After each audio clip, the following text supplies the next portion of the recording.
मुख्यमंत्र्यांनी 4 तारखेला ओबीसीची बैठकीचं निमंत्रण मला दिलेलं आहे. 10 तारखेचा मोर्चा आमचा आहे आणि मोर्चा प्रचंड मोठा असा मोर्चा ओबीसीच्या आक्रोशाचा 2 सप्टेंबरच्या जी.आर. नंतर लोक स्वतःहून लाखोच्या संख्येने या मोर्चात सहभागी होतील आणि म्हणून ही माहिती सरकारला कळाली की मोर्चा निघतो आहे, ओबीसी समाजात आक्रोश आहे.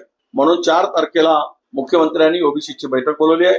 विदर्भातील अनेक ओबीसी नेते, मराठवाड्यातील, पश्चिम महाराष्ट्रातील अनेक ओबीसी नेते त्या बैठकीला उपस्थित राहतील.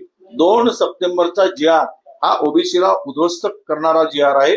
त्यावर आम्ही भूमिका मांडू आणि मुख्यमंत्र्यांची भूमिका जी आहे ती सुद्धा आम्ही लोकांना सांगू. आहे की मोर्चा काढतोच आपण सकारात्मक निर्णय होण्यासाठीच काढतो. जर सरकारने सकारात्मकता दाखवून तातडीनं जर कारवाई केली, ज्या विषय आमच्या पुढे आहेत, मोर्चाच्या पुढे आहेत, तर मोर्चा काढायचा काही विषय नाही. परंतु सरकारने जर त्या संदर्भात बनवाबनवी केली तर आम्ही मोर्चा काढणारच. आणि सरकारची भूमिका सकारात्मक जरी असली तरी आम्ही मोर्चामध्ये लोकांना सांगू ना, सरकारची भूमिका सकारात्मक आहे, मुख्यमंत्री काय बोलले, काय म्हणणं आहे त्यांचं, हे तर लोकांपर्यंत गेलंच पाहिजे ना.